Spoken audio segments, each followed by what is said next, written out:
Hey guys, Westy on the mic here. Hey everyone, welcome back to another Elite multiplayer match. On today's card, we have another fun one as always. We have Feather, who has been a consistent top player in this game for a very long time, and that's someone you all know and love, Aaron Christensen. So, should be a fun one. We have three lakeside holes, so some fun scoring opportunities there. A couple of the par fours on Grizzly Gulch, and then Crow's Nest to end it out. So here we go. This whole Lakeside 6, almost always go with my Accurate Roll Explorer, and I can typically give it a pretty solid bid.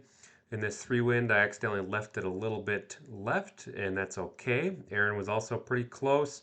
Feather was extra close, but in being as close as he was, he bounced off the top of the basket, and he might have bounced a long ways deep. So we'll see if he can save this birdie or what happens.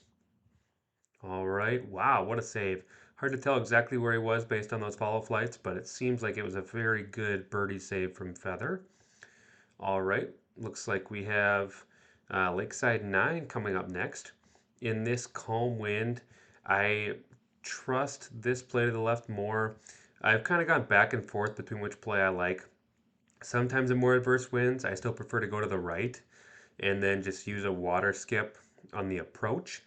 And I don't know. I just kind of go with whatever feels right in the moment. I don't have a solid set play for this hole. Looks like both of those guys have reached the island green in their second shot, so they're both going to take the eagle. Although Feather is a ways off the backside, so maybe he's in a bit of trouble. So I was just far enough out where I didn't quite trust my sapphire. I wasn't quite sure if it was far enough. And half the reason why I do go to the left on the first shot is so I can throw into the island with an accurate disc. But since I was 390 out, I didn't quite feel comfortable I was going to make that distance. I ended up going with my roll rive instead. So obviously it worked out okay, just not quite my preferred play. Here we go, Lakeside 4, easiest albatross in the game. Very fun hole if you have a good distance driver. I use my glide roll rive coming across there. It's typically what I use. Looks like Aaron also got the easy Albie and Feather has a tap in, so that's fun. All right, now we have Grizzly Gulch. Have a couple of the par fours coming up. We're going to start with hole 5. I like this one. I feel pretty good about this play.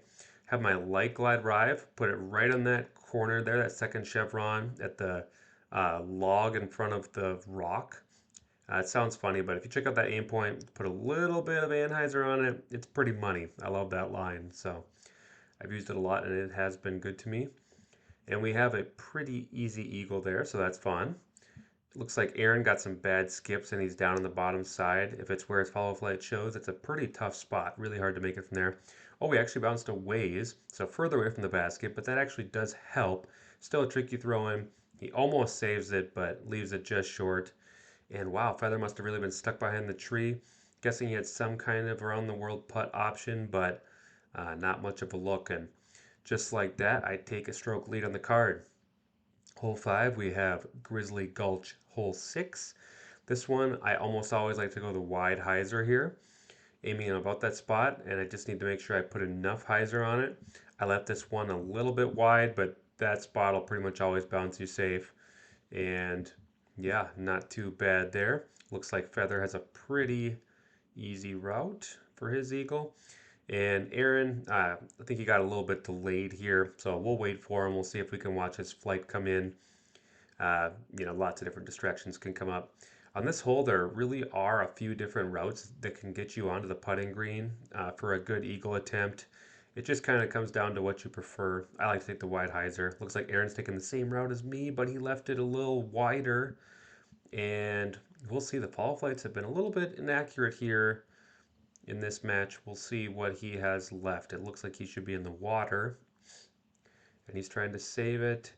Oh, he almost got there to save it. Something weird lagging with either his cell connection or ours, but he ended up taking the birdie. So not on a bounce, but couldn't quite save it with the throw in from way down there. All right, I'm 10 under through 5, so it's kind of tempting to try to ace run everything from here on, try to get that 18 under, but the odds are extremely likely, and this is the point of the season where I'm starting to buckle down. I really want to make that top 25 again. That's my goal in each multiplayer season. So we got the 12-day notice for the end of the season, and now I'm going to try to focus and uh, give each round I play my most competitive effort. And here we go, Crow's Nest hole 3. Very fun one. PD or Sapphire will get you up there with a pretty good chance at an ace. Looks like I let it hug the wall a little bit too tight, hyzer too early, and I am in there. Looks like sorry, my screen froze a little bit. In there for an easy eagle. And Aaron was even closer for his LB, I believe. We all got fairly close on that one. It's a fun hole, but no Alba traces this time around. Either way, look at those scorecards. How fun is that? Lots of blue and yellow and green. Very fun. And here we go. This is a hole that I've aced a couple times now in multiplayer. Very fun to do.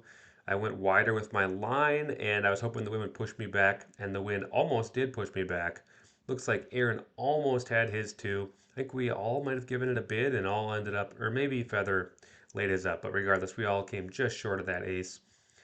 And this one, if I remember right, is Crow's Nest 1. Yes, it is. In my position, I know it's boring, but there's really no reason to run this one. So I'm just laying it up for birdie in the easiest way I know how. And in this case, that is the Accurate Glide Warship, just setting it right up there. And it looks like Feather put his up there with a fuse. And Aaron, who was in last coming in, had to go for the ace run attempt and left it a little bit wide right. So bad luck for him just getting off on the wrong side of the scorecard early in this one and not having great holes to come back on. Regardless, fun round. Always fun to get 15. You know the layout was fun when that happens. Looks like a pretty classic throwback bag for Feather. He's got the Accurate Glide Musket and Sapphire. Has the Glide Skip Ballista or Water Skip Ballista Pro. He's got the Season 2 Top 100 Turn Glide Rive. Love that. He bakes the Paradigm. He's got an extra Glide Explorer. I used to bag that disc. Love it. Sunshine Glade 2 was extra fun. Throwback bag for him. Always fun to see. Looks like we got Aaron here. He's got two of his purple discs in. I know this can't be his main bag. I'm guessing he put it in for the Water Skip Vandal. Very interesting. I'm not exactly sure what caused him to put that in the bag. But anyway, he's got his double sapphires, his Water Skip Gold. He's got his white PD, the Beast. And then, yep, Accurate Roll Explorer, Accurate Extra Glide Warship, same as me. And then he goes Accurate Extra Glide Pure for his main putter, and Harp also in his putter slots. Thank you so much for watching. Catch you next time.